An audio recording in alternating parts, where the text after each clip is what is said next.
¿Ok? Y ¿qué más les iba a decir? Déjenme ver, ya estamos grabando.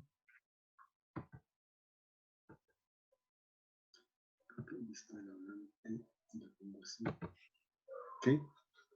Mario, una pregunta. Sí.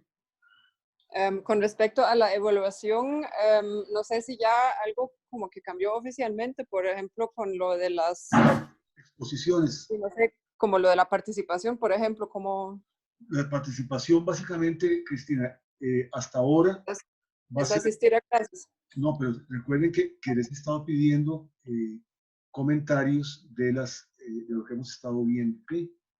Sí. Eso es parte de la nota de participación. He recibido tus comentarios y tal vez después hablamos a ver cómo es la cosa Okay. Pero la idea es importante los comentarios. Por ejemplo, para hoy ya había que entregar un comentario que llegaba hasta las 64. Me parece que les dije que vamos a ver si no me equivoco, de la 46 a la 64, ¿fue eso que les dije? No. Yo tenía apuntado más bien de la 27. Bien, de la 27 a la 64. Hasta ahí. Digo de la 46 porque habíamos avanzado casi hasta la 46 y hoy, de hecho, la clase de hoy quiero empezarla a partir de la 46 porque habíamos avanzado hasta ahí. Pero efectivamente, bueno, eso es lo que había para hoy y yo les estoy pidiendo de esa manera, digamos, que lo que vamos viendo o lo que vamos a ver más bien, ustedes le hayan dado una leída previa, una lectura previa, vamos a repetirla, Pablo Villalobos, y a partir de eso entonces podamos ir, digamos, con una lectura previa, entonces ya ustedes vengan con un montón de inquietudes que a su vez manifestaron en su comentario, ¿verdad? Y entonces a partir de esas inquietudes y de lo que yo leo en los comentarios podamos hacer una discusión sobre los temas que estamos trabajando. Bueno, entonces vamos a empezar ya la clase. Y entonces me voy a colocar, bueno, voy a compartir pantalla y me voy a colocar en las investigaciones filosóficas. Vamos a ver dónde están. Ay, aquí que se me hicieron. Déjenme ver qué pasó. Profe, la vez pasada no habían acordado que cada quien iba a leer las investigaciones en su computadora o en libros para que no se pegara tanto la señal. Una manera de que no se pegue la señal es que todos apaguen los micrófonos y todos apaguen las cámaras. Déjenme ver por qué razón no estoy viendo ahora las investigaciones filosóficas. Pero vamos a ver, déjenme ver un momentito una cosa. Ya, disculpen. Porque aquí tengo, sí, aquí están las investigaciones, pero entonces, ¿por qué no me aparecen en compartir pantalla? Vamos a ver qué pasó.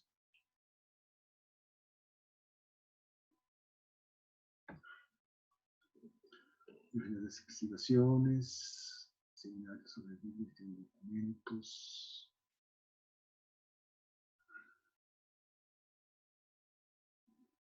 Sin mostrar todas las ventanas que faltan ventanas.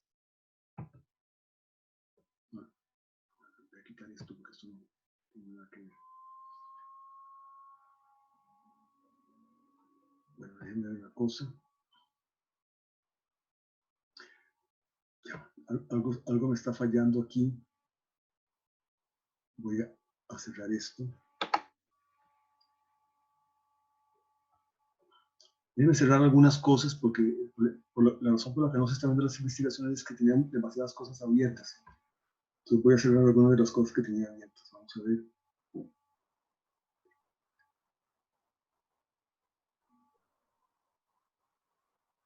Sí, cerremos este. Okay. Vamos a ver si ahora sí.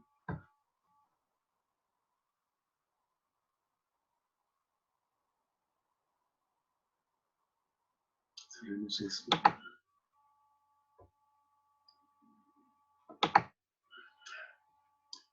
Bueno, disculpen, denme un momentito. Voy a cerrar un montón de cosas que tenía abiertas yo. Sí, no hay problema.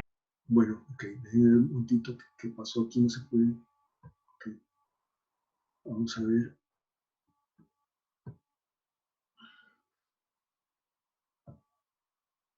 Ok, está bien.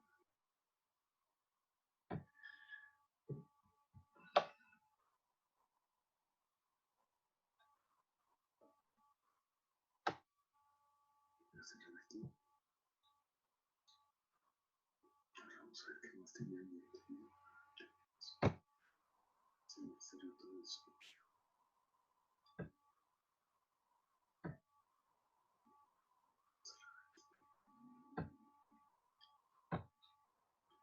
Vamos a ver si ahora sí tenemos más éxito. Sí, aquí están las investigaciones. ¿Las están viendo? Investigaciones filosóficas. ¿Sí? Bueno. Entonces, Sí, ok, perfecto, gracias. Entonces, nos ubicamos en el 46, donde ha empezado precisamente una crítica de uno de los puntales del Tractatus, la crítica de los simples. Y recordemos que el asunto de los simples se originaba en el Tractatus por aquella idea de que en cualquier cosa que yo hable entran términos que a su vez pueden ser definidos, y esos a su vez pueden ser definidos, y esos pueden ser definidos, y este proceso no puede continuar hasta el infinito, porque si no, entonces nuestro lenguaje nunca, nunca empezaría a referirse a la realidad. ¿Sí? Entonces tiene que haber un punto en el que ya no, en que lleguemos a cosas que no pueden ser ulteriormente definidas, y más bien que entren en las definiciones de todos los demás. Esas palabras no ulteriormente definibles tienen un significado. El significado es la cosa que les corresponde. Y aquí está la concepción agustiniana del lenguaje, la idea de que el significado de una palabra es, o que el modelo para explicar los significados de las palabras es un nombre. ¿Okay?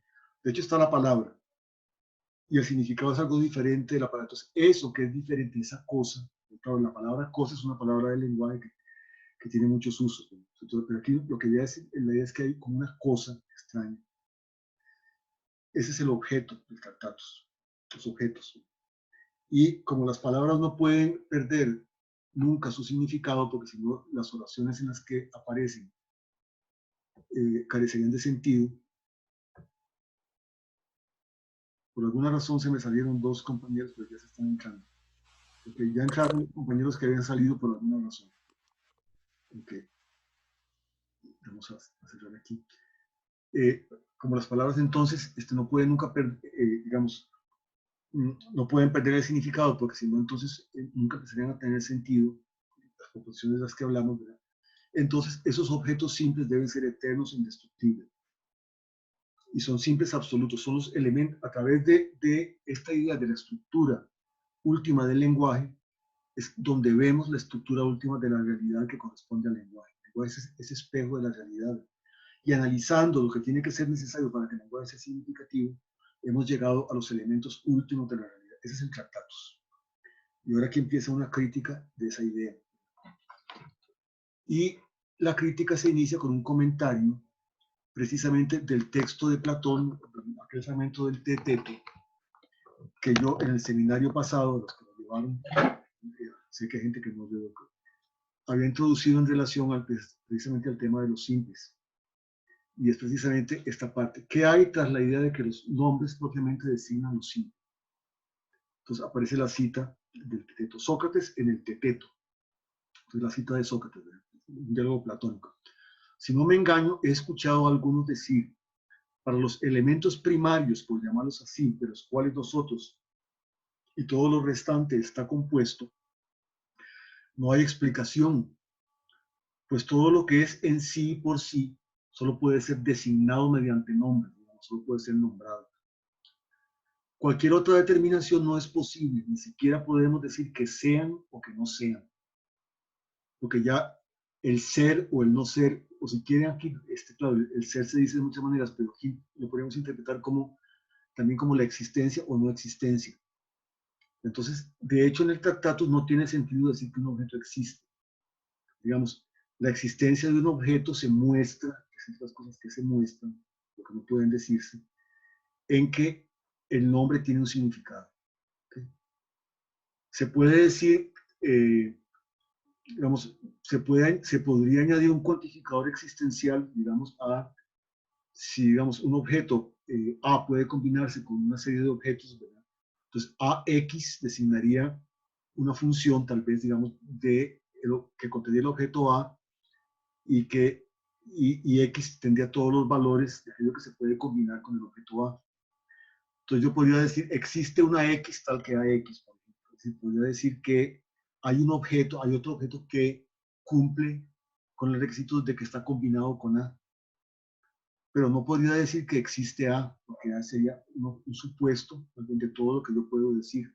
Entonces, la existencia de un objeto, el ser, se mostraría nada más y que el objeto tiene nombre. Ese es el tratatus. Y aquí más o menos parece haber algo similar, ¿verdad? Ni siquiera podemos decir que sean o que no sean, pero lo que es en sí y por sí debemos nombrarlo sin ninguna otra determinación. En consecuencia, es imposible explicar un elemento primario, pues para este no hay más que la simple denominación. Su nombre es todo lo que tiene, pero como aquello que se compone de estos elementos primarios es en sí mismo una criatura compleja, los nombres de los mismos en su composición se constituyen en un discurso explicativo, es decir, pasándolo a tractatus, con algunas modificaciones, yo puedo, mediante una proposición, expresar un estado de cosas, que no sería más que la combinación de unos objetos. Y entonces, sí, claro, la combinación de los nombres de los objetos precisamente expresa que los objetos están combinados de esa manera. Esa sería la explicación precisamente de algo complejo. Pero no puede haber una explicación de lo simple. Que, en consecuencia, es imposible explicar un elemento primario. Pues para este no hay más que la simple denominación. Claro, si se pudiera explicar, en la explicación tendría que entrar cosas más primarias. Y eso iría contra la hipótesis de que es un elemento primario. Su nombre es todo lo que tiene, pero como aquello que se compone de estos elementos primarios es en sí mismo una criatura compleja, los nombres de los mismos en su composición se constituyen en un discurso explicativo, pues la esencia del mismo es la composición de los nombres. Estos elementos primarios eran también los individuos de Russell y también mis objetos, tratatus los greco-filosóficos. Y ahora viene la crítica. Pero ¿cuáles son las partes simples de las cuales se compone la realidad? ¿Cuáles son las partes constitutivas? Antes de seguir con esto, recordemos que en el Tractatus nada más se postulaba que tenía que haber simples, pero nunca se nos dio un ejemplo satisfactorio de un simple, una exigencia de la teoría. Pero a la hora de tratar de identificar cuáles eran esos simples, ahí sí había problemas. Incluso cualidades simples como los colores, uno pensaría que es más simple que un color. No cumplían el requisito porque los colores, digamos, precisamente por lo que vimos en Sondermann's Logical Formula, que digamos, la descripción de un color a un punto, por ejemplo, excluye la exclusión de un color a otro punto y los objetos, y eso no debería pasar con los objetos tal y como están pensados en el tratatus. ¿Sí? Pero ahora, ¿cuáles son las partes simples de las que se compone la realidad? ¿Cuáles son las partes constitutivas de un sillón? ¿Los trozos de madera de los cuales está hecho? ¿O las moléculas? ¿O los átomos? Simple significa no compuesto. Y ahora viene la cuestión, ¿en qué sentido compuesto? O sea, ya aquí se está cuestionando de que tenga sentido hablar de composición sin más, independientemente de cualquier contexto, diríamos incluso independientemente de cualquier interés humano. Porque lo que está aquí en el fondo es que, digamos, las cosas aparecen para nosotros. Recordemos que el lenguaje solo tiene sentido en el contexto de una forma de vida. Entonces, hay intereses humanos, hay proyectos humanos. Las cosas llegan a ser para nosotros lo que son en función de nosotros, de nuestros propios intereses. O sea, nunca nos encontramos con una cosa desnuda en sí, independientemente de cualquier interés humano, porque en la descripción, en los juegos del lenguaje que inventamos, no puede entenderse aparte de un contexto específico de intereses humanos. Entonces, el mundo solo se nos revela filtrado a través de esas, digamos, de esos juegos de lenguaje que hemos creado en función de ciertos propósitos nuestros. Pero eso lo vamos a ir viendo más en detalle. Y ahora viene la cuestión, ¿en qué sentido compuesto? No tiene absolutamente ningún sentido hablar sin más de las partes simples constitutivas de un sillón. Y en lo que sigue vamos a ir viendo después cómo se puede hablar de muchas formas, ¿no? Sin que ninguna de simples, en muchos contextos, sin que ninguna de ellas sea necesariamente la más natural o la más privilegiada. O consta de partes mi imagen visual de este árbol, de este sillón, ¿Y cuáles son sus partes simples constitutivas? La diversidad cromática es un género de composición. Otro es, por ejemplo, el de los segmentos rectos que componen un contorno quebrado. Y un trozo curvo puede uno considerarlo compuesto de una rama ascendente y otra descendente. Puede uno considerarlo, pero no tiene que. Eso depende también de para qué lo estamos considerando. ¿Okay? Y un trozo curvo puede uno considerarlo compuesto de una rama ascendente y otra descendente. Si le digo a alguien sin más explicación, lo que veo frente a mí es compuesto, preguntará con todo derecho, ¿qué quieres decir con compuesto? Esto puede tomarse de muchas maneras. La pregunta, ¿es compuesto lo que ves? Tiene sentido si ya está claro de qué género de composición, esto es, de qué uso particular de la palabra. Recuerden que la palabra simple de compuestos. Recuerden que en la filosofía de Wittgenstein nunca salimos del lenguaje. Cualquier cosa que digamos sobre cualquier cosa, lo estamos diciendo con palabras, y esas palabras tienen sus reglas, esas palabras están escritas en juegos de lenguaje, ¿verdad? Y entonces lo que las palabras significan hay que investigarlo a partir precisamente de las reglas que tenemos para manejarnos con él. ¿Okay? La pregunta, ¿es compuesto lo que ves? Tiene sentido si ya está claro de qué género de composición esto es, de qué uso particular de la palabra se trata. Entonces, compuesto también solo tiene sentido en determinados juegos de lenguaje y en unos significará, habrá criterios de composición diferentes a los que habrá en otros. ¿Okay? Si se hubiese establecido que la imagen visual de un árbol es compuesta cuando no se ve solamente un tronco, sino también ramas, las preguntas, ¿es la imagen visual de este árbol simple o compuesta? ¿Y cuáles son las partes constitutivas? Tendría entonces un sentido claro, un uso claro. Y la respuesta a la segunda pregunta, es decir, la respuesta a la pregunta, ¿cuáles son sus partes constitutivas? No es naturalmente las ramas. Y ven lo que dice acá. Esta sería la respuesta a la pregunta gramatical de a qué se llama aquí partes simples constitutivas. O sea, ¿cuáles son las reglas que están gobernando aquí nuestro uso de la palabra partes simples constitutivas? Eso es una pregunta gramatical. Recuerden que gramática en Wittgenstein no tiene que ver solo con la manera en cómo combinamos las palabras en una oración, sino también con las reglas que rigen el uso de las palabras en el intercambio lingüístico. Y aquí quiero hacer un pequeño paréntesis porque recuerdo la pregunta de uno de ustedes, ¿verdad? Que es una pregunta curiosa, que si, digamos que si el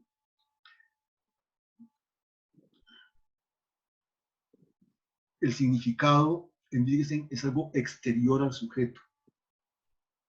Uno de ustedes preguntó eso en uno de los comentarios que hizo. Bueno, también aquí habría que depende de qué entendamos por exterior. Es decir, un sujeto tiene que entender un significado, pero el significado es intersubjetivo. Es decir, eso es algo esencial y tiene que ver mucho con la idea que vamos a ver después de la recusación de los lenguajes privados. Digamos, palabras como rojo, verde, cualquier palabra, tienen significados que trascienden, digamos, que son compartidos por una comunidad y que incluso, digamos, aunque el sujeto estuviera solo, como Robinson Crusoe en su isla, son cosas que potencialmente otros pueden entender, que potencialmente otros pueden llegar a comprender. Porque el significado, digamos, el lenguaje es algo que los seres humanos usan básicamente para comunicarse. Entonces, no hay un significado privado de rojo. La palabra rojo la aprendemos desde niños y nos entendemos entre nosotros con esa palabra, por ejemplo, ¿verdad? Y porque entendemos las reglas que gobiernan su uso. Entonces, el significado, digamos, si eso es lo que quería decir la pregunta, pero estoy claro, si es lo que quería decir, que el significado trasciende, digamos, la conciencia de eso, el significado es algo compartido, es algo intersubjetivo. O sea, en el Tractatus hay una insistencia, bueno, en las investigaciones hay una insistencia en la intersubjetividad del significado. El Tractatus podría ser más bien un poco, bueno, bastante solipsista, un sujeto aislado que podía ser único en el universo, podía dar sentido a todas las cosas. Aquí es algo que no se puede entender, aparte primero de una actuar del sujeto sobre el mundo.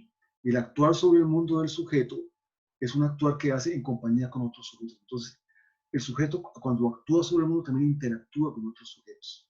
Y es en ese contexto donde surge el significado.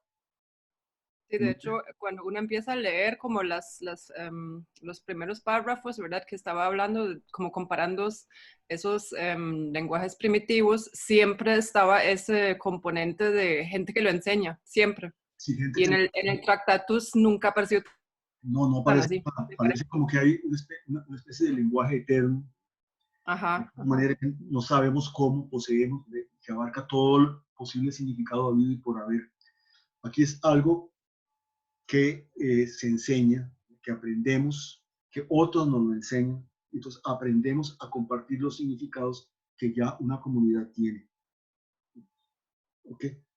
Bueno, pues vamos a ver cómo seguimos. Bueno, y la respuesta a la pregunta no es naturalmente las ramas. Esta sería la respuesta a la pregunta gramatical. ¿A qué se le llama aquí partes simples constitutivas? Sino una descripción de las, porque eso ya es el supuesto en este juego, digamos, de qué son las partes. Bueno, es tal rama, tal otra rama y tal otra rama. Pero no decir las ramas, porque las ramas precisamente sería una proposición, una explicación gramatical, o sea, no sobre el mundo, sino sobre nuestro juego de lenguaje, de qué es lo que estamos entendiendo aquí por partes constitutivas. ¿Verdad? Sí, ok, pero no es, por ejemplo, un tablero de ajedrez clara y absolutamente compuesto. Pero también depende de qué es lo que vamos a entender por las partes de un tablero de ajedrez. ¿Verdad? Vean cómo en las investigaciones hay muchas veces una forma prácticamente como dialogal, ¿verdad? Alguien plantea una pregunta y se le responde. O alguien plantea una duda filosófica y se le responde. Entonces hay una especie como de diálogo entre dos interlocutores a veces. Pero no es, por ejemplo, un tablero de ajedrez claro y absolutamente compuesto. Entonces se le responde. Tú piensas, por supuesto, en la composición de 32 cuadrados blancos y negros. 32 cuadrados blancos y 32 cuadrados negros. Un tablero de ajedrez, para los que no han jugado nunca ajedrez, tiene 64 cuadrados alternativamente blancos y negros.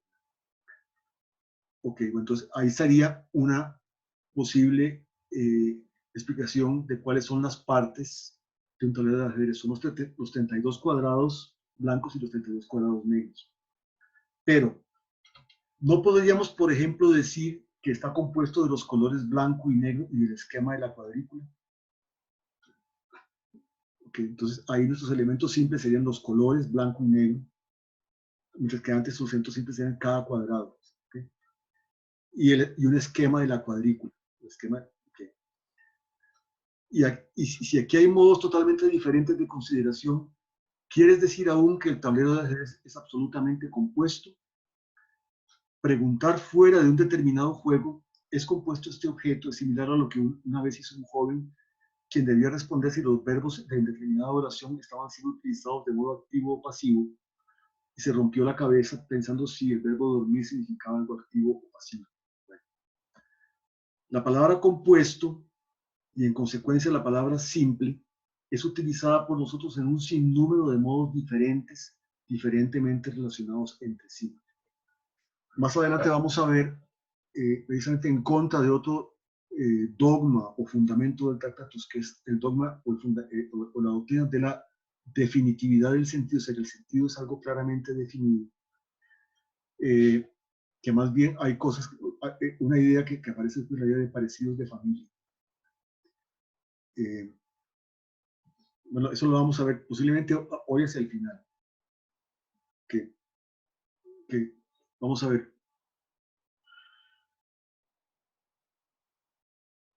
La palabra compuesto, en consecuencia, la palabra simple es utilizada por nosotros en un sinnúmero de modos diferentes, diferentemente relacionados entre sí.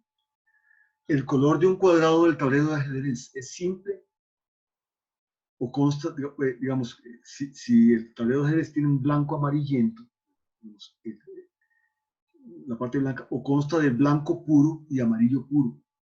Bueno, ahí podríamos ver, uno es simple porque yo lo veo como, como un color uniforme. Blanco amarillento, pero lo veo como un color uniforme, no veo patas. No, lo podemos considerar también como una combinación de amarillo y blanco. ¿Okay? Como yo podría considerar también el blanco como una combinación de los 7 colores del arcoíris, entonces el blanco no sería simple, sería compuesto. Bien. Y es el blanco simple o consta de los colores del arcoíris. Aquí está. Es este segmento de 2 centímetros. Imagínense un segmento de 2 centímetros simple. Un segmento de 2 centímetros en el que yo no puedo distinguir partes. A la vista es algo uniforme. ¿Okay? O consta de 2 partes de 1 centímetro cada una. ¿Y por qué no de un segmento de 3 centímetros de largo y otro tomado en sentido negativo de 1 centímetro? O sea, un segmento de 3 centímetros y otro de menos 1 centímetro. Esas también pueden ser las partes de un segmento de 2 centímetros. ¿Verdad? A la pregunta filosófica, ¿es la imagen visual de este árbol compuesta y cuáles son sus partes componentes? La respuesta correcta es, y eso es la estrategia de Wittgenstein siempre ante una pregunta filosófica, que es desestructurar la pregunta, o sea, también poner atención a lo que se está preguntando. A ver si, ¿okay? Eso depende de lo que entiendes por compuesto. Y esto naturalmente no es una respuesta, sino una recusación de la pregunta. Entonces, ahora viene un ejemplo que en el texto que yo les envié tal vez no está claro porque requeriríamos de colores, pero yo les puedo explicar ahora qué es.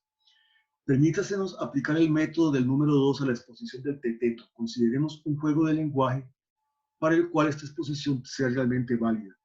Sirve el lenguaje para representar las combinaciones de cuadrados coloreados sobre una superficie. Esta es la superficie. ¿Okay? Los cuadrados constituyen un complejo en forma de tablero de ajedrez. Hay cuadrados rojos, verdes, blancos y negros. Sean las palabras del lenguaje respectivamente R, V, B, N. ¿Okay? Y una oración es una serie de estas palabras. Ellas describen una disposición de cuadrados en el orden. ¿Okay? Entonces aquí, claro, en el texto original esto tiene color. Lo veamos aquí. La oración R, R, N, V, V, V, R, B, B describe, por lo tanto, una disposición de esta índole. O sea, entonces en el texto original sería que este cuadrado es rojo, el orden sería este. Este cuadrado es rojo, por eso R, este es rojo, ¿verdad? Este es verde, ¿ok? Este es verde, este es verde, este es rojo. Ah, no, déjeme ver una cosa un momentito. Se comió el negro, profe. Me comí el negro. Estoy... Okay, déjeme ver. O sea, los cuadrados, hay cuadrados rojos, verdes, blancos y negros. Profe, una cosa, yo tengo en mi libro Al final, sale NN, el original. perdón, negro En está mi aquí. libro sale el original.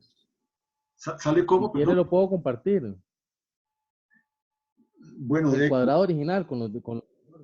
pero veamos tal vez un momentito antes de compartir una cosa. Okay. Rojo, rojo, verde, verde, verde. No, rojo, rojo. Negro, ¿verdad? ¿Estamos de acuerdo? Negro. Ok, verde, verde, verde, rojo. Claro, el error aquí fue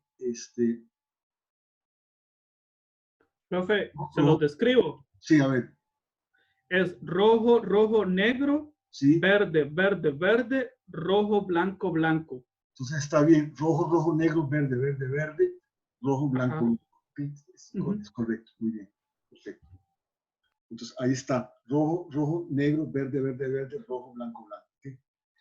Entonces vean que esto se parece mucho a la idea de una oración, de una proposición del Tractatus, que era una cadena de nombres, una concatenación de nombres. Y es la descripción de esto. ¿Okay? Bueno, veamos ahora. Aquí la oración es un complejo de nombres que corresponden a un complejo de elementos. Los elementos primarios son los cuadrados coloreados, pero son estos simples. Yo no sabría a qué otra cosa ya sería más natural llamar simple en este juego de lenguaje.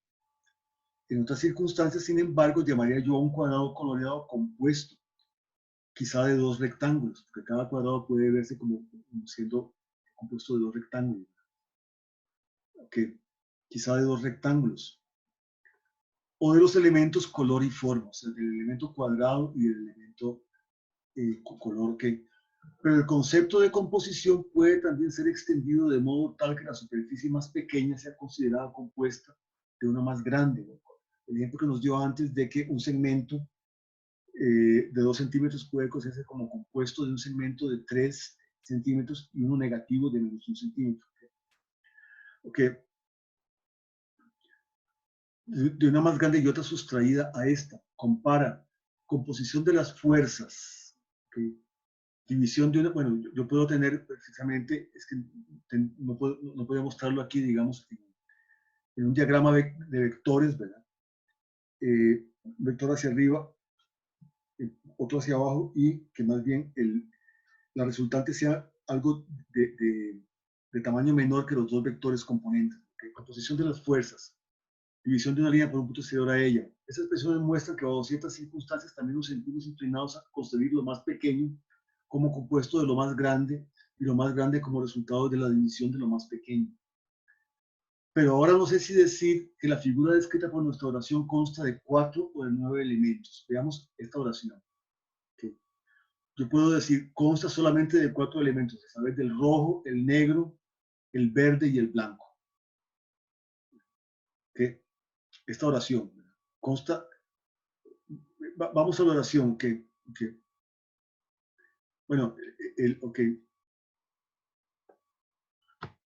yo puedo decir, bueno, consta de 4 elementos, ¿verdad? A saber, cuadrados rojos, cuadrados negros, cuadrados verdes y cuadrados blancos. O sea, el cuadrado rojo es un elemento que se repite varias veces.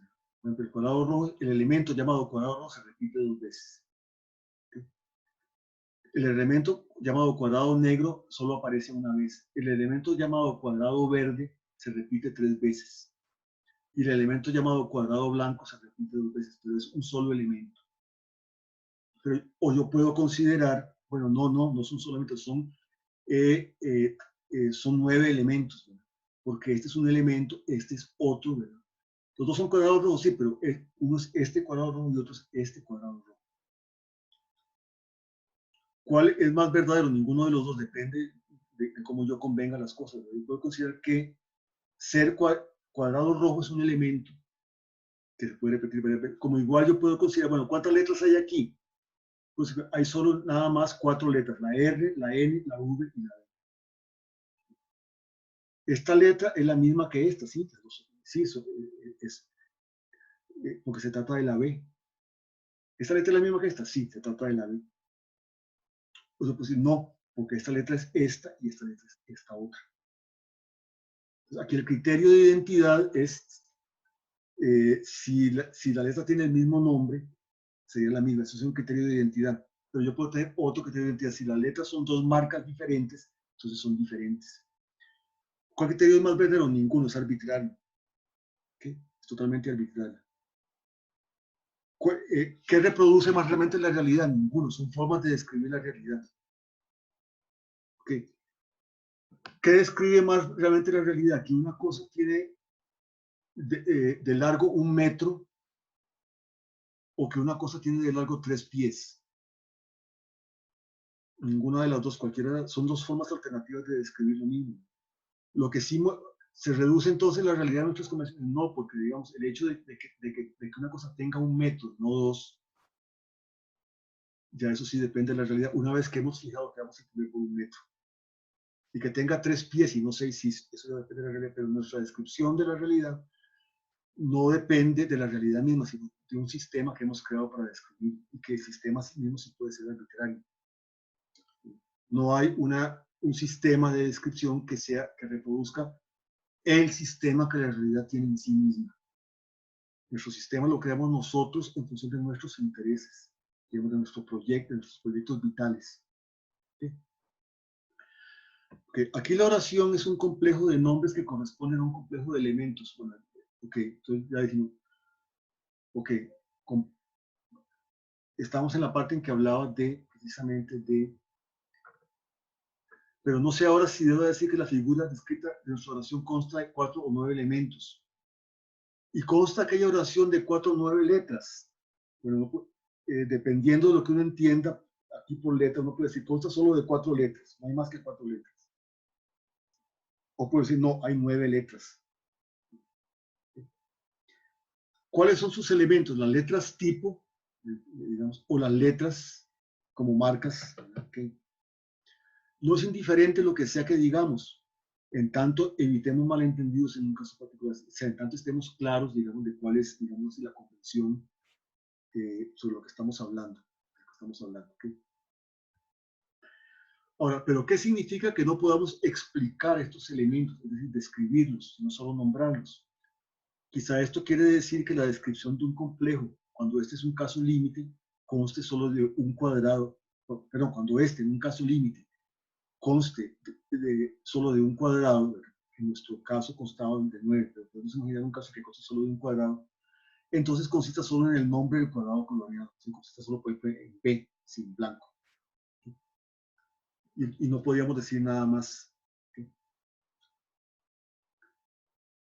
Se podría decir aquí, aunque esto lleve fácilmente a todas clases de supersticiones filosóficas, que un signo R o N, etcétera,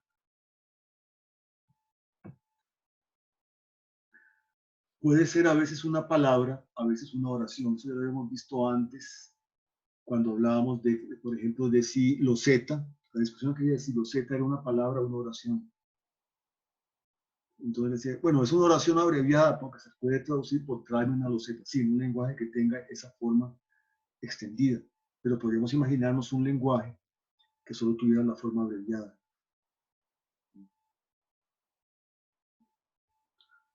Ok. Que un signo R o N puede ser unas veces una palabra, a veces una oración. Si es palabra u oración, depende de la situación en la cual es pronunciado o escrito. Si, por ejemplo, A debe describirle a B complejos de cuadrados coloreados y usa aquí la palabra R sola, podemos decir entonces que la palabra sea una descripción, sea una oración. Okay. Pero si acaso memoriza las palabras, en el caso de que digamos lo que hay que describir conste solo de un cuadrado coloreado, pero si acaso memoriza las palabras y sus significados, o enseña a otro el uso de las palabras y las pronuncia durante la enseñanza ostensiva, no diremos entonces que allí sean oraciones.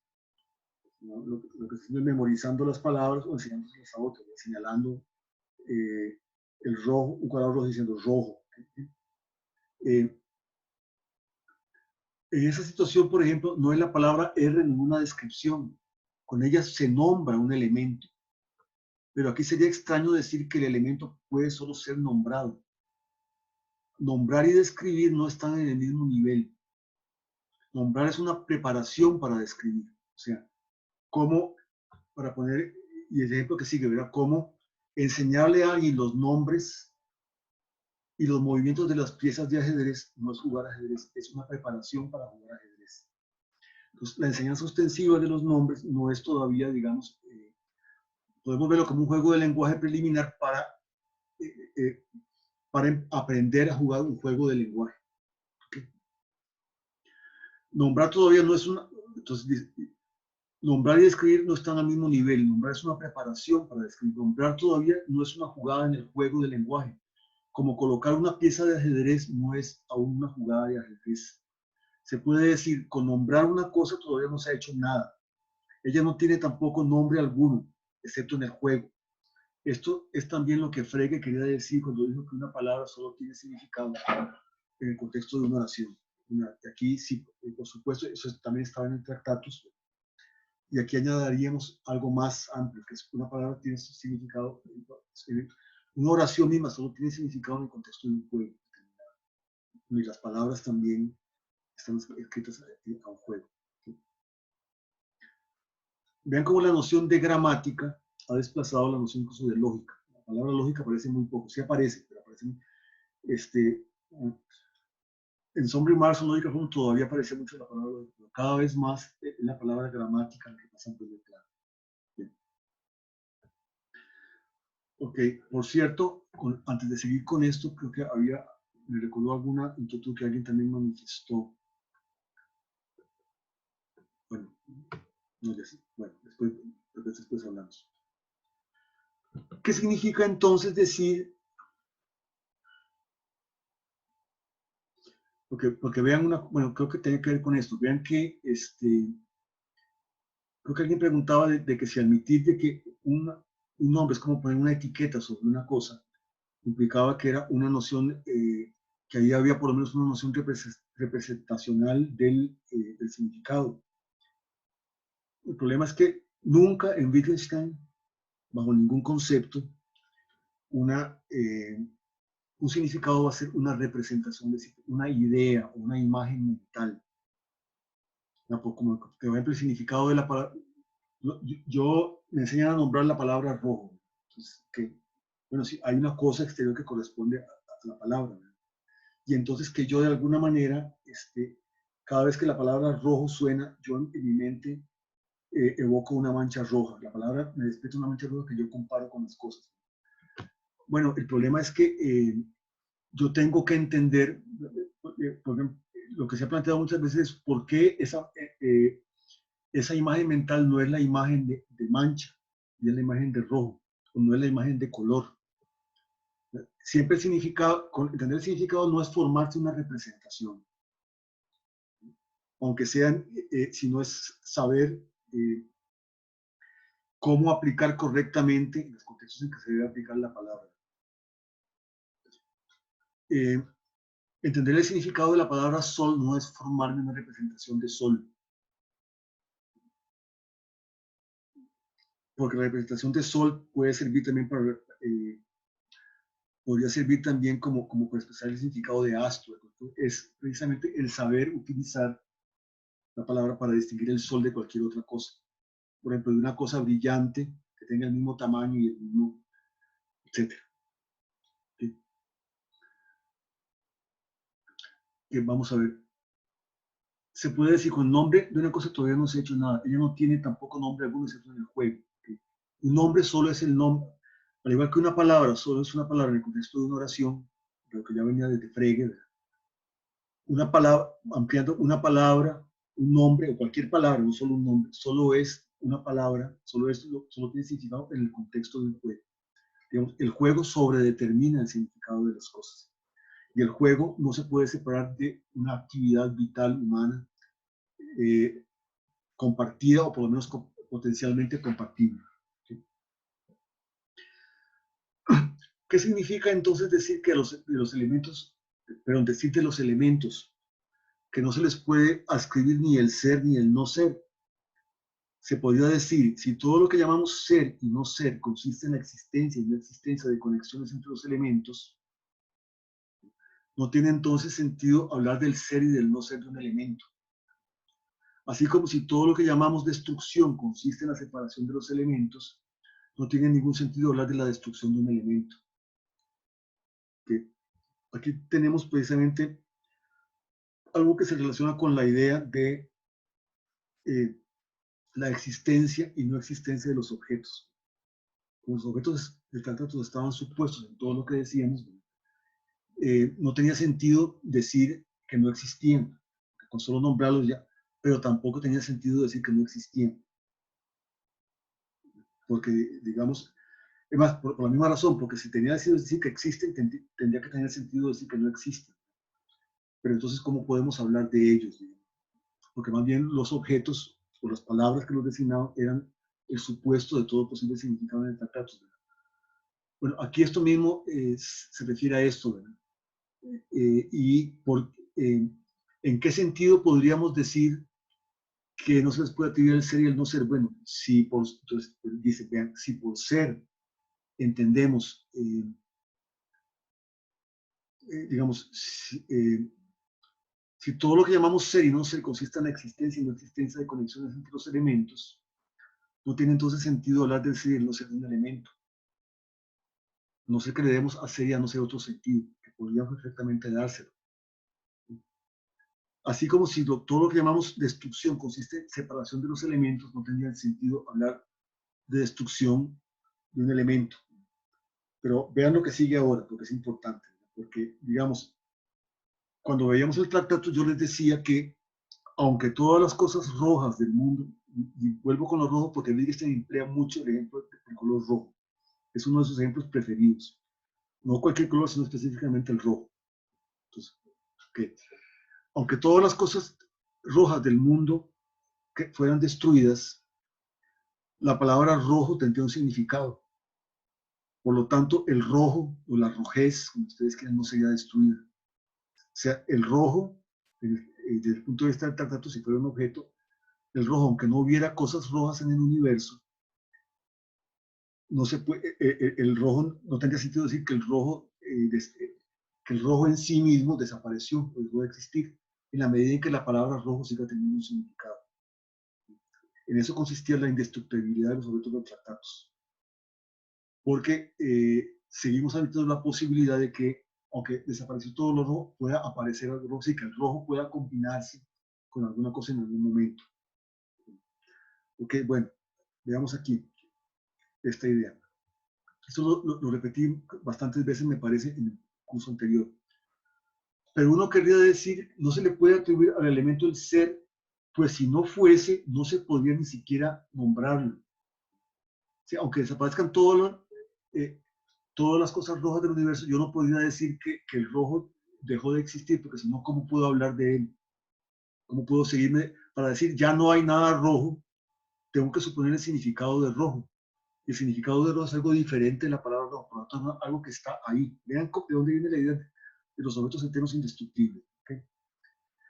Ok, entonces veamos. Pero uno quiere decir, no se le puede atribuir al elemento del ser, pues si no fuese, no se puede ni siquiera nombrarlo, y en consecuencia tampoco decir nada de él. Observemos un caso análogo. Hay una cosa de la que no se puede decir ni que tenga un metro de largo ni que no tenga un metro de largo. Y esta cosa es el metro patrón en París. En la ciudad de París, en alguna parte, ahora no recuerdo dónde, hay un patrón universal del metro. De manera que cualquier cosa en el universo es un metro si tiene exactamente, creo que está hecho de iridio y otro metal. El metro Comunidad de Medida fue creado en la época más o menos de la Revolución Francesa, creo que hacia el año 1800, no recuerdo la fecha exacta. Y era creo que era una 10 millonésima, no recuerdo, parte del diámetro de la Tierra. A partir de ahí, y entonces establecieron un modelo, ¿verdad? Un molde. Bueno, ¿qué es un metro? ¿No? Esto es un metro. Entonces, cualquier cosa que tenga la longitud que tiene esto, era una barra de iridio y otro metal que ahora no recuerdo, es lo que se va a llamar un metro.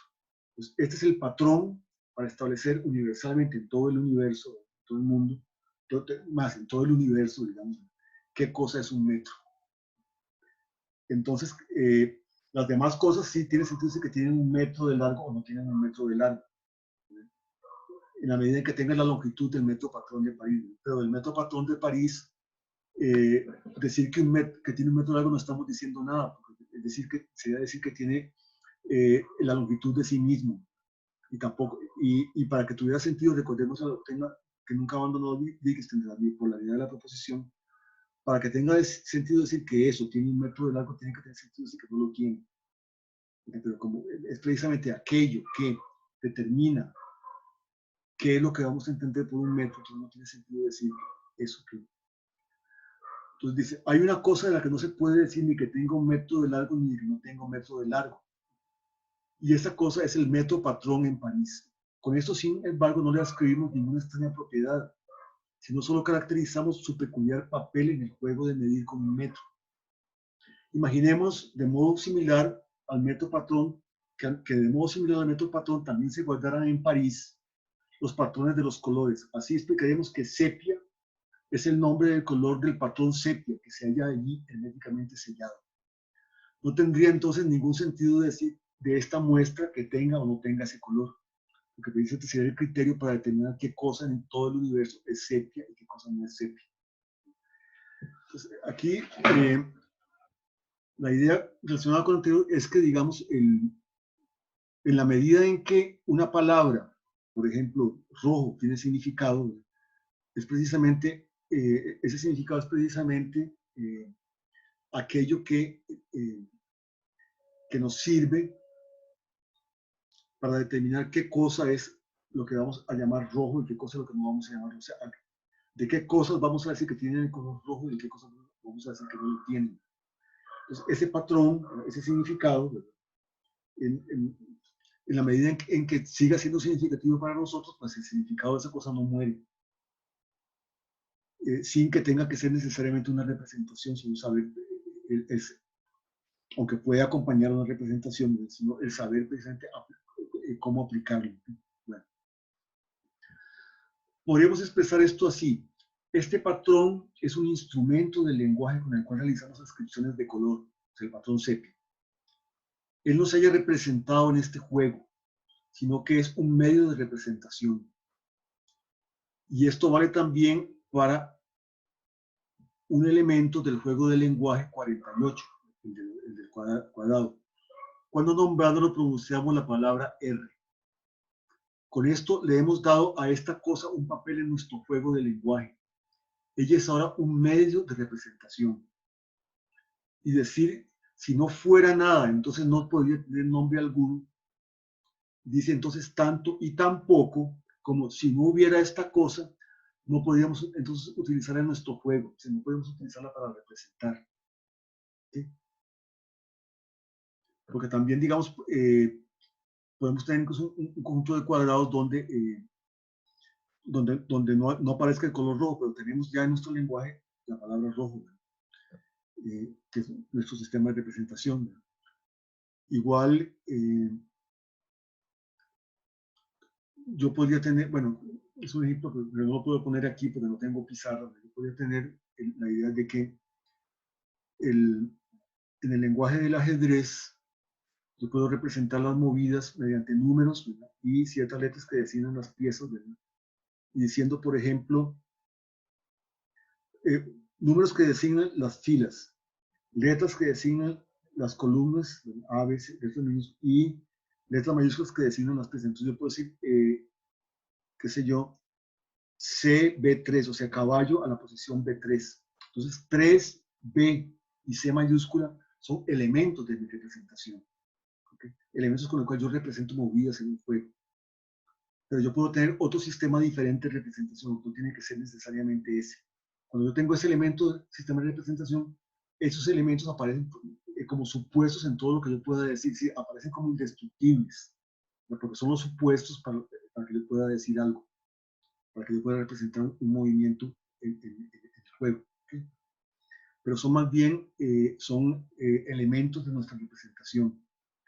El que deba haberla pertenece no a la realidad, sino al lenguaje. ¿Okay? El que deba haber C, 3, B, digamos, B minúscula, que representaría, digamos, el eje horizontal de un tablero de ajedrez, ¿no? Un número que representaría B minúscula representaría una columna, los números representarían las filas, ¿verdad? Y las mayúsculas representarían las piezas. El que debe haber algo como C, como B minúscula, como 1, pertenece al sistema con el cual estoy representando. Entonces, lo doy por supuesto porque es parte, no pertenece al juego en sí, sino a mi manera de representarlo. El que debe haber palabras como rojo que tengan significado, pertenece a mi manera, digamos, al conjunto de elementos que yo tengo para representar la realidad, no a la realidad en sí misma. En la realidad en sí misma, sí, lo que puede haber es que se dé de hecho el rojo o no se dé. Pero yo tengo que haya cosas rojas o que no las haya, o que hayan desaparecido. Pero yo tengo eso como parte de mi marco de representación. Ok. Ella es un par. Ok. Dicen. Con esto le hemos dado a esta palabra, la palabra R, que designaba el rojo, un papel en nuestro juego de lenguaje. Y ella es ahora un medio de representación. Es decir, si no fuera nada, entonces no podría tener nombre alguno, dice. O sea, si no fuera nada, o sea, si no estuviera ahí, si no fuera indestructible, dice entonces tanto y tan poco como si no hubiera esta cosa, no podríamos entonces utilizarla en nuestro juego. Pero el que deba haberla pertenece al lenguaje. Ella es un paradigma de nuestro juego, ¿no? Algo con lo cual se compara. Y establecer esto puede decirse que es establecer algo importante, pero es no obstante establecer algo concerniente a nuestro juego de lenguaje, nuestro modo de representar. Y lo que cada vez tal vez debe ir quedando más claro es que nuestro modo de representar es arbitrario. así como yo tengo, por ejemplo, una palabra para rojo, podría tener igualmente, podría no tener ninguna y tener palabras para los diversos tonos de rojo, es incluir una palabra general para rojo, por ejemplo. En la descripción del juego del lenguaje 48, dije que los colores de los cuadrados correspondían las palabras R, N, etc. Pero ¿en qué consiste esta correspondencia? ¿Hasta dónde se puede decir que a estos signos corresponden ciertos colores de los cuadrados? Recuerden, en el tratado estaba la idea de que la relación que se da entre los nombres, que en el tratado eran simples, ¿verdad? En las investigaciones ya no. En las investigaciones nombres son lo que en la vida cotidiana llamamos nombres. Pero en el tratado eran solamente las palabras que designaban así, los verdaderos nombres. ¿Okay? Bueno, la relación entre el nombre y el objeto indestructible, eterno, es lo que se llamaba la relación figurativa, la abbildende Beziehung, en el texto original. ¿Okay? Bueno, en la descripción del juego del lenguaje dije que a los colores de los cuadrados correspondían las palabras R, N. Pero ¿en qué consiste esta correspondencia? Digamos, ¿en qué consistiría esta relación figurativa? ¿Hasta dónde se puede decir que a estos signos corresponden ciertos colores de los cuadrados? La explicación en 48 establece solo una relación entre estos signos y ciertas palabras de nuestro lenguaje, los nombres de los colores. Ahora bien, se suponía que el uso de los signos en el juego podía ser enseñado de otro modo, concretamente mediante el señalamiento de paradigmas. Bien, pero ¿qué significa decir que en la praxis del lenguaje corresponden a los signos ciertos elementos? Bien. Consiste esto en que quien describe los complejos de cuadrados coloreados dice siempre R, donde hay un cuadrado rojo, N, donde hay uno negro. Pero ¿qué pasa cuando él falla en la descripción y erróneamente dice R, donde ve un cuadrado negro? ¿Cuál es aquí el criterio para determinar que esto es un error?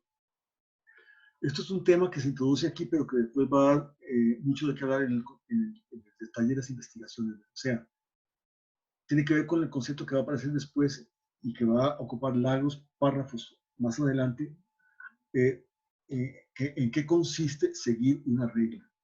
¿Okay? Es decir, bueno, sabemos que entendió el significado de R si lo sabe aplicar correctamente. Pero ¿cuál es el criterio para saber si lo aplica correctamente? ¿Qué determina ese criterio? Si asigna R a un cuadrado que es más bien negro, por ejemplo, ¿cuál es el criterio o quién determina que cometió un error? Supóngase que él pensó que efectivamente estaba en lo correcto. Bueno, esto después lo que va a introducir es la noción de que, precisamente, de que seguir una regla es algo que tiene que ser posible que lo hagan diversos objetos, que haya de alguna manera un acuerdo entre lo que es seguir correctamente una regla y lo que es no seguirla.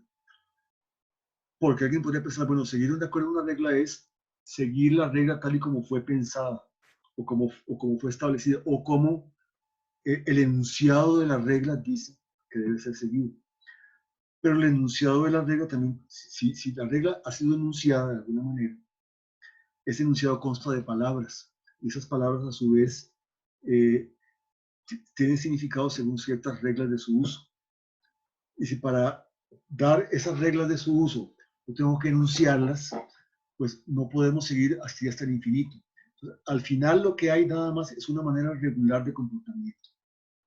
Al final la regla se sigue sin que requiera necesariamente una explicación verbal, una explicación en términos de representación, ¿verdad? Si a mí me dicen 1 más 1 igual 2, yo me puedo representar en la mente un 1, el signo más, un 1, y el signo, si a mí me dicen, por ejemplo, para encontrar el sucesor de un número, súmele 1. Entonces yo me puedo representar en la mente ese, o sea, sucesor igual n más 1. Entonces ya tengo una representación. Pero esa representación yo la puedo interpretar también de muchas formas. Entonces, una regla no es una representación. Una regla no es una imagen mental que me aparece. Una regla es, seguir una regla es seguir una conducta regular. Y qué es seguir una conducta regular y qué es no seguirla, depende precisamente parece depender de un acuerdo entre cuál es la manera correcta de seguir la regla y cuál no es la manera correcta de seguir la regla. O sea, aquí se cometió un error y todo el mundo está de acuerdo. Bueno, eso lo vamos a ver después porque hay toda una sección que se dedica a eso y se dedica a refutar la idea de que seguir una regla sea representarse algo, representarse una imagen mental, representarse una ecuación, representarse una receta. Entonces, al final lo que queda es una manera constante de actuar.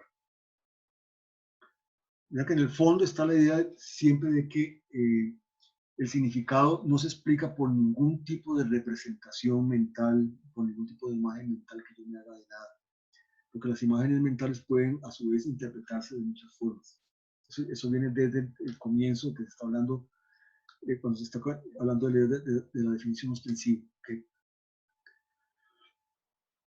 O consiste el hecho de querer decirme un cuadrado rojo, de que las personas que usan el lenguaje siempre se representan mentalmente un cuadrado rojo cuando usan el signo R.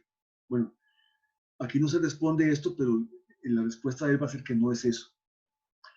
Para ver más claro, debemos aquí, como en innumerables casos semejantes, tener ante los ojos las peculiaridades del proceso de observar de cerca lo que ocurre. Una cosa importante en la concepción de Wittgenstein de la filosofía es la idea de que la filosofía no explica nada, la filosofía simplemente describe. Es decir, la filosofía nos llama la atención sobre cosas, según él, ¿verdad? Y podemos estar de acuerdo, ¿no? Que están a la vista de todo el mundo, nada más que lo que tiene que hacer es observar un poco. O sea, no hay explicación filosófica. Lo que hay nada más llamar la atención y decir, mira, observa, mira cómo son las cosas. Lo que es puramente descripción. Y en el fondo lo que hay es precisamente, para dirigirse en la filosofía, es una investigación conceptual. No es una investigación fáctica, porque ese es el campo de las ciencias. Lo que puede ser así o puede ser de otra manera, eso lo determinan las ciencias, esa investigación empírica. Claro, la investigación empírica supone un marco conceptual y un marco lingüístico, si quieren. Y la investigación filosófica es precisamente un esclarecimiento del marco conceptual, una mostración de las reglas que gobiernan el marco conceptual. Reglas que de alguna manera ya se está sugiriendo, y vamos a ver hasta qué punto serían arbitrarias. Entonces, la filosofía lo que hace es describir cómo funciona el lenguaje y los enredos filosóficos. Eso es una doctrina que incluso de alguna manera tendría un cierto correspondiente en el tratado, surge por no entender o por haber descuidado, por no haber puesto atención a la manera en cómo funciona el lenguaje, por no haber observado detenidamente, digamos, cómo es que el lenguaje funciona.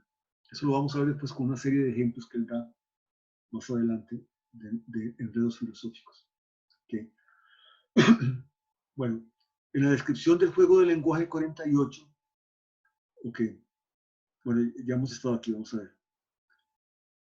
Bueno, si me inclino a suponer que un ratón nace de harapos grises y polvo mediante generación espontánea, sería bueno investigar atentamente sus harapos para descubrir cómo pudo un ratón esconderse en ellos, cómo pudo llegar a ellos, etc.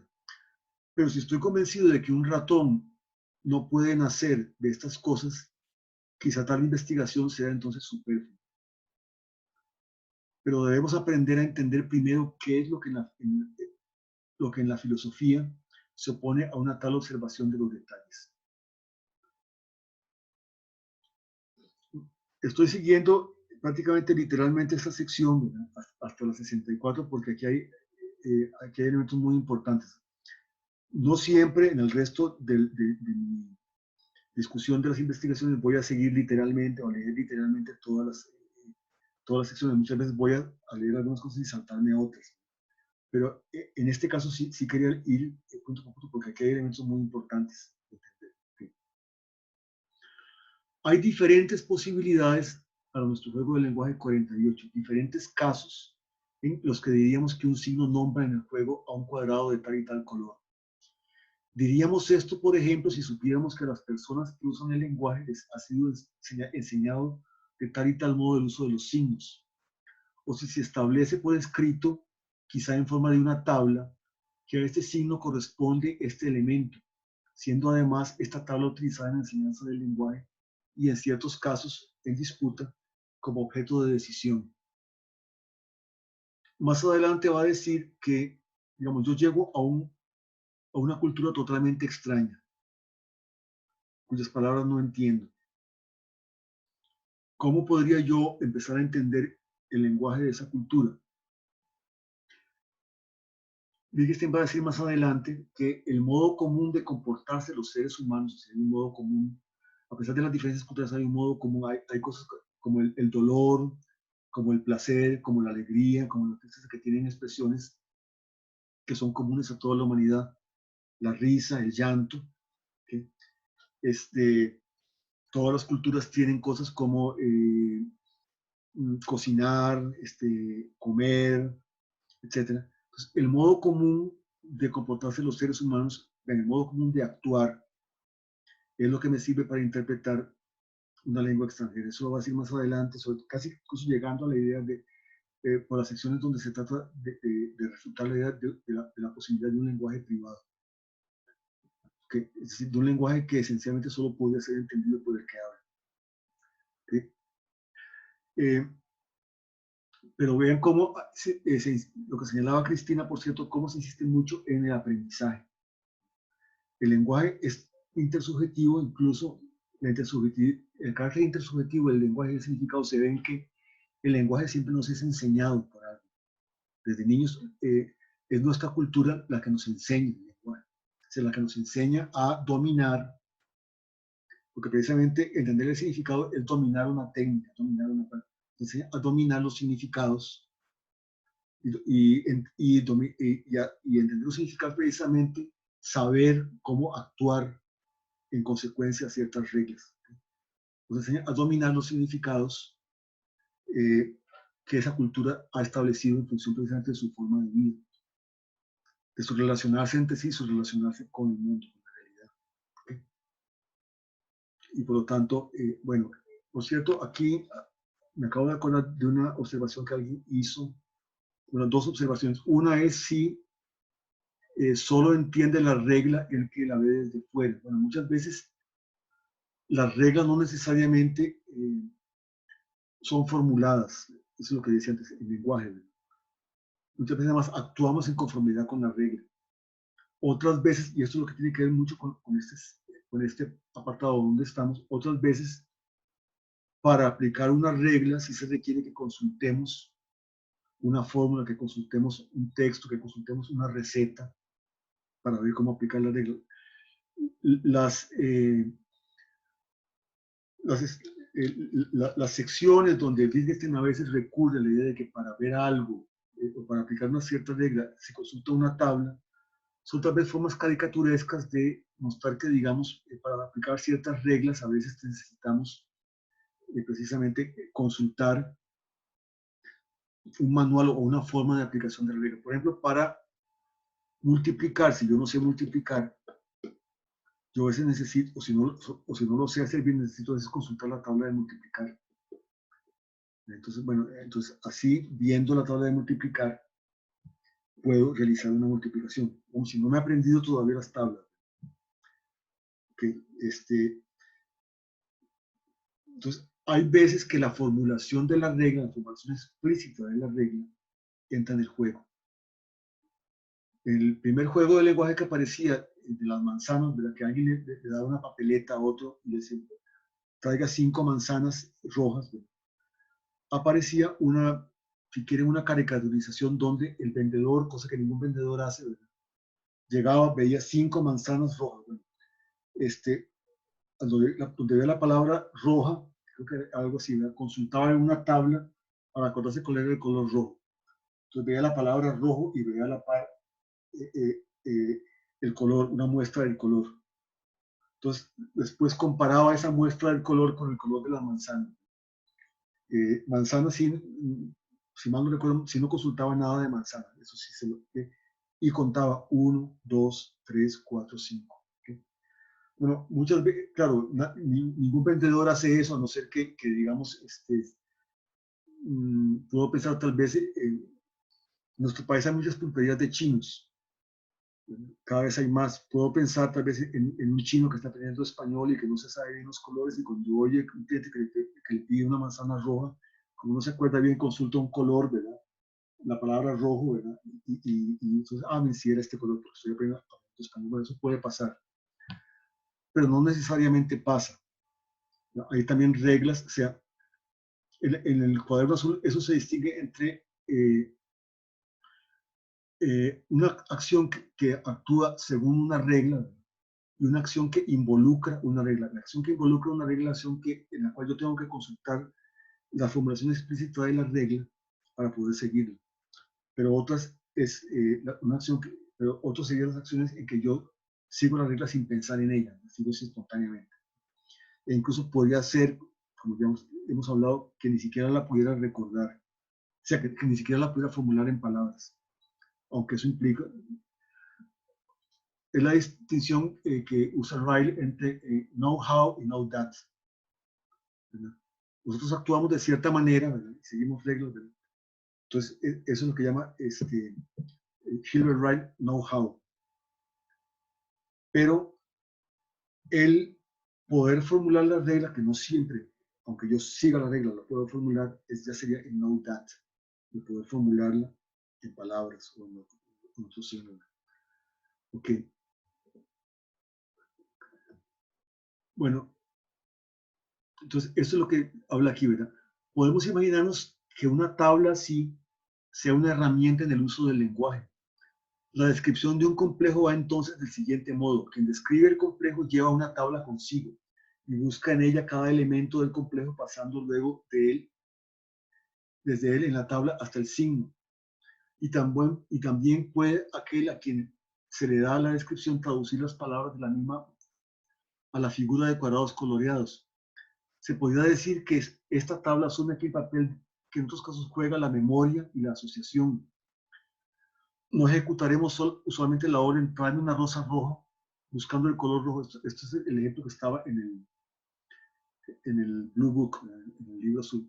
No ejecutaríamos usualmente la orden tráeme una rosa roja buscando el color rojo en una tabla de colores y trayendo luego una flor del color que encontramos en ella.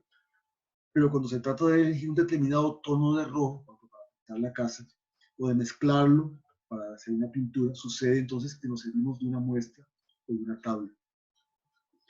Si llamamos a una tabla así la expresión de una regla del juego del lenguaje, podemos decir que a lo que llamamos regla de un juego de lenguaje pueden corresponderle papeles muy diferentes en el juego. Más adelante vamos a ver que también, digamos, en contra de la idea de que una regla es una representación, porque teniendo una tabla parece muy natural pensar que entonces la regla es algo a lo que corresponde algún tipo de representación, o lo que puede corresponder. El problema que se va a mostrar más adelante es que también una representación, cualquiera que sea, podría ser interpretada de otra forma. O sea, que también tiene que haber reglas para entender correctamente la interpretación. Y si esas reglas a su vez tuvieran que ser expresadas, tendría que haber reglas para entender las palabras. Entonces, al final, lo que hay es una manera regular de comportarse. O sea, trayendo a la colación la frase de Goethe que citábamos el otro día, que les mostré que estaba en uno de las secciones de las observaciones mezcladas. ¿Sí? En el principio era la acción. O sea, en el principio no era el verbo, digámoslo así, sino la acción. O sea, antes de la palabra, antes del verbo, estaba la acción. Porque es la acción, es la manera de actuar lo que da significado a las palabras. Y allá recordé la idea, una observación que me planteaba alguien: si Wittgenstein no es deudor de Peirce y de Mead, ¿okay?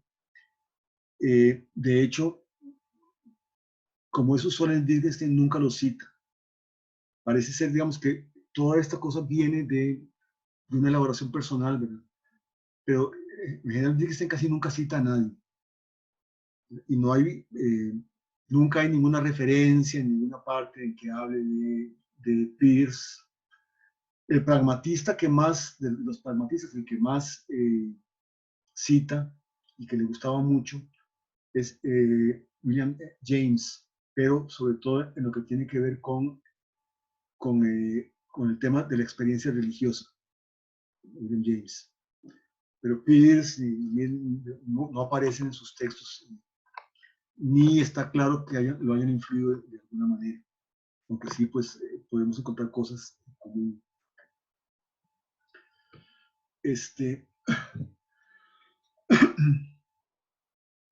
Pensemos en qué casos decimos que un juego se juega según una regla determinada. La regla puede ser un auxiliar en la enseñanza del juego. Se le da al aprendiz y se le ejercita en su uso. O ella es una herramienta. Tal vez voy a encender un poco la luz.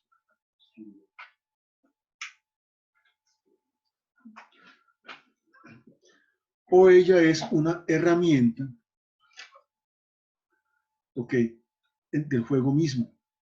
O bien no se utiliza regla alguna ni en la enseñanza ni en el juego como tal, ni se da una lista de reglas. Cuando nos enseñan el lenguaje de niños, no nos dan una lista de reglas, porque primero que nada no conocemos ninguna palabra. Nos entrenan a usar correctamente una palabra y los padres o los tutores asumen que ya entendimos cuando la palabra la usamos correctamente, es decir, cuando actuamos según la regla que no necesariamente los padres y los tutores pueden formular en palabras, pero pueden percibir cuando la regla ha sido violada y cuando no. ¿Okay? Uno aprende un juego viendo jugar, porque o bien no se utiliza regla alguna ni en la enseñanza ni en el juego como tal, ni se da una lista de reglas. Uno aprende el juego viendo jugar a los demás, pero decimos que se juega según tal y tal regla porque un observador puede derivar esta regla de la práctica del juego, como si fuera una ley natural que sigue las jugadas del juego. Pero ¿cómo distingue el observador en este caso entre un error del jugador y una jugada correcta? Hay señales que lo indican en la conducta del jugador. Piensa en la conducta característica de quien corrige una equivocación al hablar. ¿Sería posible reconocer que alguien lo hace aún si no entendemos su lenguaje? Bueno, aquí incluso esto fue como una especie de pequeño paréntesis que adelanta un tema que sí va a ser tratado más en extenso más adelante. Es el tema precisamente de qué consiste seguir una regla. Y es un tema bastante largo y es el tema que antecede, porque precisamente ese es algo que hay que esclarecer muy bien antes de entrar al tema de la recusación de la posibilidad de un lenguaje privado. Porque es precisamente a partir del hecho de que no se puede seguir privadamente una regla, que tal vez puede parecer extraño, que se va a refutar o a rechazar la idea de que puede haber un lenguaje privado. Es un lenguaje que en principio solo podría ser entendido por el hablante y que nadie más podría entender, porque se refiere únicamente a las experiencias privadas del hablante. La idea es que el significado es algo esencialmente intersubjetivo. Pero eso viene más adelante. Y sí voy a lamentar mucho que no poder leer un texto interesante que es precisamente de uno de los primeros traductores en los premios de las investigaciones, que es Alfonso García Suárez, que se llama la lógica de la experiencia, donde García Suárez relaciona precisamente la idea, el rechazo del lenguaje privado con el rechazo de lo que llama la perspectiva egocéntrica del pensamiento moderno, la perspectiva de que el significado es algo que parte de la experiencia de un sujeto aislado, Descartes. La idea de que el punto de partida es un sujeto pensante, una conciencia aislada del mundo que a partir de ahí empieza a construir todo el mundo, a partir de sus ideas claras y distintas, a partir de sus experiencias sensoriales, pero siempre esa conciencia receptiva, contemplativa, no involucrada activamente en el mundo, involucrada activamente con los demás, sino desde una conciencia aislada que empieza a percibir ya sea ideas claras y distintas, o ya sea en la tradición racionalista, o ya sea ideas de sensación en la tradición empirista, ¿verdad? Y a partir de ahí construir, digamos, construir el conocimiento. Entonces, el rechazo de un lenguaje privado tiene que ver también, y así lo defiende García Suárez, es una argumentación interesante, con el rechazo a lo que él llama la perspectiva egocéntrica del pensamiento moderno. Vamos a ver entonces cómo sigue aquí. Okay. Ya aquí se sale de este pequeño paréntesis que tiene que ver con las reglas, ¿verdad?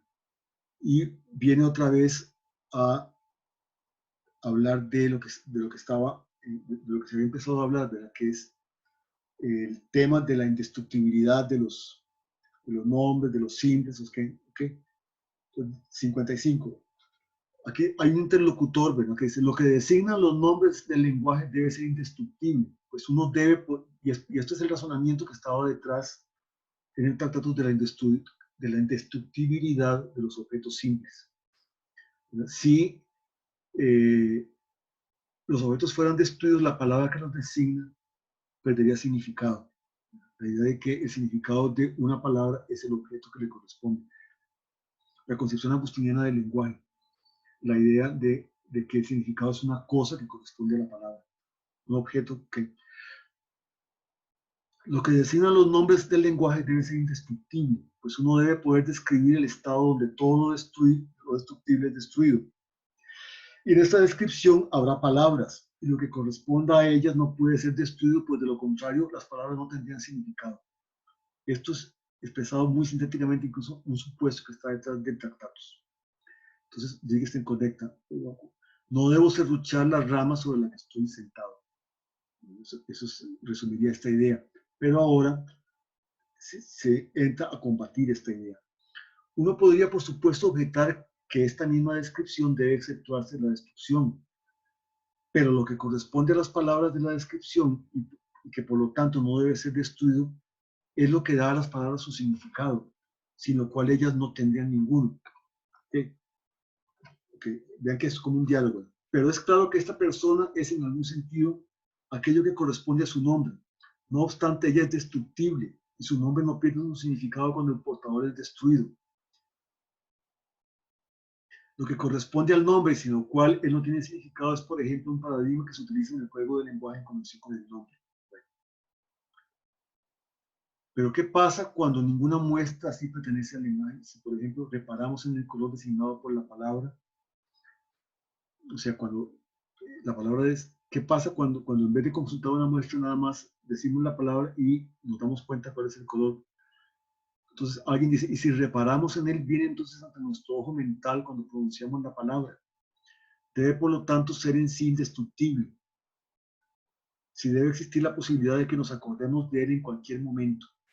Desaparecieron todas las cosas rojas del universo, pero yo puedo todavía darle significado al rojo porque me acuerdo, aparece en mi mente la imagen del rojo. Okay. Entonces el rojo de alguna manera tiene alguna existencia, sigue teniendo que. Entonces aquí se le responde, pero ¿qué es lo que tomamos como criterio de que nos acordamos correctamente de él? Entonces se responde, cuando trabajamos con una muestra en vez de con nuestra memoria, podemos decir bajo ciertas circunstancias que la muestra ha cambiado su color, o sea, por ejemplo, que se ha desteñido, y juzgamos esto con la memoria. Pero no podemos también bajo ciertas circunstancias hablar, por ejemplo, de un oscurecimiento en nuestra imagen mental. No estamos tan a merced de la memoria como lo estamos de una muestra. Pues alguien podría querer decir, si no tuviéramos memoria dependeríamos de una muestra, o quizás de una reacción química.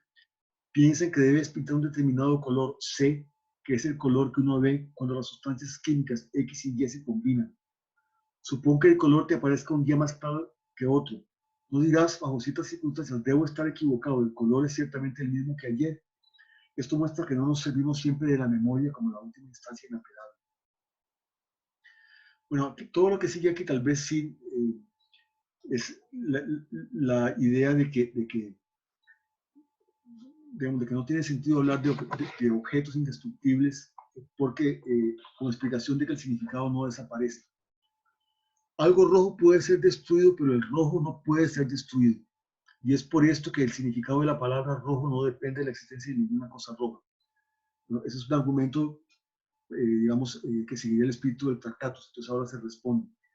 Ciertamente no tiene sentido decir que el color rojo, el color, no el pigmento, ha sido roto o triturado. ¿Ok? Pero no decimos acaso, el rojo se desvanece. Cuando, por ejemplo, estamos viendo una imagen, tal vez en un cine, y el rojo empieza a desvanecer. No te aferres a la idea de que podemos llamarlo ante el ojo mental, aun cuando no haya más cosas rojas.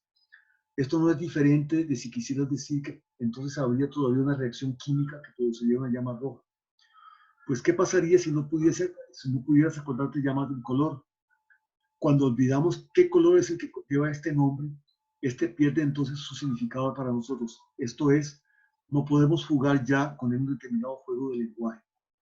La situación es entonces comparable a la que se daría si el paradigma que servía de medio para nuestro lenguaje se hubiera perdido. O sea, aún si desaparecen todas las cosas rojas, ¿no? Y después ya no vuelve a aparecer en el resto de los siglos ninguna cosa roja en el universo, la palabra rojo perdería con el tiempo su significado, entonces ya no lo usaríamos nunca. Entonces no era tan indestructible como creíamos que podía ser. Todo esto es un combate contra esta idea de la persistencia, de que el significado es, o de que el nombre es el nombre de lo simple, o de las cosas que, por ejemplo, 58, quiero llamar nombre únicamente a lo que no puede ocurrir en la conexión X existe. Los objetos de tratados no pueden ocurrir en esa conexión, porque el solo nombre, el solo tiene significado ya implicaba su existencia, ¿no? Y no tenía sentido decir que no existían porque para eso habría que nombrarlos. Así pues, no se puede decir el rojo existe, porque si no hubiera rojo no podríamos hablar de él en absoluto. Entonces se responde, mejor dicho, si X existe debe enunciar lo mismo que X tiene significado, entonces no es una proposición que trate de X, sino una proposición sobre nuestro uso del lenguaje. Es decir, una proposición sobre, en este caso, sobre la palabra, digamos, no es una proposición sobre el color rojo en sí, sino sobre la palabra rojo. Si rojo existe, quiere decir rojo tiene significado, entonces es una proposición que habla gramatical, ¿sí? Una proposición que habla sobre nuestro uso de la palabra rojo, sobre que tenemos una regla para aplicar la palabra rojo cuando hay que aplicarla, aunque en este momento no haya ninguna cosa roja, o hayan desaparecido todas las cosas rojas. Entonces, el significado no es un objeto por ahí, sino precisamente la regla que tenemos para aplicar y para distinguir cuando aparezca algo rojo, que ahí está, ¿no? Si es que vuelve a aparecer. Ok, nos parece como si dijéramos algo sobre la naturaleza. Okay. Entonces no es una proposición que trate de X, sino una proposición sobre nuestro uso del lenguaje, a saber, sobre el uso de la palabra X. Nos parece que si dijéramos algo sobre la naturaleza, pero nos parece como si dijéramos algo sobre la naturaleza del rojo, cuando decimos que las palabras el rojo existe no producen sentido alguno, como si el rojo existiera en sí y para sí. La misma idea que esto es una aserción metafísica sobre el rojo, se expresa también cuando decimos, por ejemplo, que el rojo es atemporal, y quizá más frecuentemente con la palabra indestructible, como en el Tractatus. Pero en realidad solo queremos tomar el rojo existe como la declaración, la palabra rojo tiene significado. O mejor dicho, quizá el rojo no existe como el rojo no tiene significado. Solo que no queremos decir, como que rojo no tiene significado, solo que no queremos decir que aquella expresión diga esto, sino que esto es lo que ella debería decir si tuviera sentido.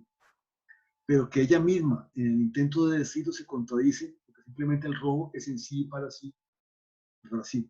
Mientras que la contradicción solo reside en que la proposición parece hablar del color, cuando lo que debe decir es algo sobre el uso de la palabra rojo.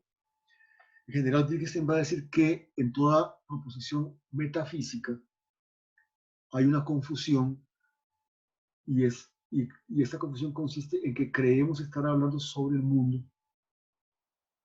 digamos, Y en realidad estamos hablando sobre nuestra manera de representar el mundo. No estamos hablando sobre el mundo, sino sobre el lenguaje. ¿Sí? Estamos creyendo que proposiciones que se refieren al uso del lenguaje, proposiciones que llamaría gramaticales, son proposiciones que se refieren sobre el mundo. Por ejemplo, el rojo y el verde no pueden estar en un punto al mismo tiempo. Eso parece algo que se refiere al mundo. Pero en realidad es una proposición gramatical, se refiere a las reglas que rigen nuestra palabra con rojo y verde. ¿Okay? Entonces no es una propiedad de la realidad que el rojo y el verde no puedan estar en el mismo punto al mismo tiempo. Es una propiedad de nuestro lenguaje. O sea, es una propiedad que describe el significado, las reglas que rigen el significado de las palabras rojo y verde. ¿Okay?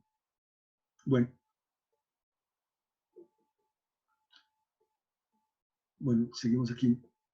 Bueno, los nombres, todo esto es un combate de esta idea, que es una idea básica del tratado. Los nombres designan únicamente aquello que es elemento de la realidad, lo que no se deja destruir, lo que en toda transformación permanece igual, la sustancia del mundo, el conjunto de las cosas que permanecen igual, más allá de todo. Pero ¿qué cosa es eso? Mientras decimos la oración, ello aparece ante nuestras mentes, responde este interlocutor terco. Expresamos ya una representación completamente determinada, una determinada imagen la cual queremos utilizar. Pues la experiencia no nos muestra estos elementos. Vemos partes integrantes de algo compuesto, un sillón, por ejemplo. Decimos que el respaldar es una parte del sillón, pero él mismo está compuesto de distintas piezas de madera, mientras una pata es un componente simple. Vemos también un todo que se transforma, que es destruido, mientras que sus partes permanecen incambiadas. Estos son los materiales con los que hemos construido esta imagen de la realidad. Tiene un ejemplo clásico que han citado después muchos lingüistas. ¿Okay? Es una cita célebre. Mi escoba está en la esquina, o mi escoba está en el rincón, también se cita a veces de esta manera. Y aquí lo que entramos desde 60 hasta... Bueno, voy a leer esto y entramos a un receso, digamos, de unos 20 minutos. O sea, son las 37, a las 5:40 entramos en receso y volvemos a las 6. Cuando digo ahora, aquí lo que se va a combatir es la idea precisamente del análisis, de que cuando digo ahora mi escoba está en la esquina, es esto propiamente una afirmación sobre la brocha y el palo de la escoba. La escoba está compuesta de un palo y una brocha. ¿Okay? En todo caso, se podría sustituir la afirmación por una que informe sobre el lugar del palo y el de la brocha. Recuerden la idea que eso tiene que ver con la idea de que cualquier cosa compleja debe ser en último término, cualquier proposición que hable sobre un complejo debe ser en último término una función de verdad de proposiciones que hablan sobre las partes. Entonces, la escoba está en el rincón, debería ser analizada, o digamos, significa en realidad, esta es una posición que está en el Tractatus, pero que aquí va a ser combatida, que como la escoba es compuesta, bueno, que la brocha de la escoba está en el rincón, el palo de la escoba está en el rincón y, conjunción, el palo está unido a la brocha. Una conjunción de 3 elementos, la brocha está en el rincón, el palo está en el rincón y el palo está unido a la brocha. Ese es el análisis de la proposición, la escoba está en el rincón. O sea, una proposición que habla sobre un complejo, la hemos descompuesto en proposiciones que hablan sobre los elementos. Y si estos elementos tuvieran a su vez elementos, nos podemos descomponer, así que al final obtendríamos, según el Tractatus, una función veritativa de proposiciones elementales donde solo aparecen nombres de simples, de los elementos últimos, indestructibles de los que se compone el universo, o se compone cualquier mundo posible. Pero veamos, cuando digo mi escoba está en la esquina, es esta propiamente una afirmación sobre la brocha y el palo de la escoba. En todo caso, se podría sustituir la afirmación por una que informe sobre el lugar del palo y el de la brocha. Y claro que esta afirmación es una forma ulteriormente analizada de la primera. ¿Okay? Recuerden cómo el tratado se insistía en que las proposiciones de lenguaje tenían que ser analizadas hasta que llegáramos a ver claramente qué tipo de funciones de verdad de las proposiciones elementales eran. Pero ¿por qué la llamo forma ulteriormente analizada? Pues si la escoba se encuentra ahí, esto significa por supuesto que el palo y la brocha deben estar ahí y en una posición determinada cada uno con respecto del otro. Hagamos una cosa, salgamos al recreo ya y al regresar digerimos este parágrafo 60. ¿Okay? Entonces volvemos a las 6. Estamos ahora en el descanso.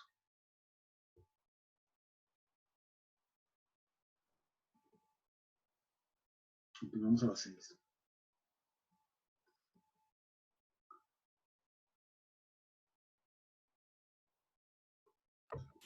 Tal vez podrías, perdón, dejar de grabar. Sí, voy a hacer eso. Creo. Sí.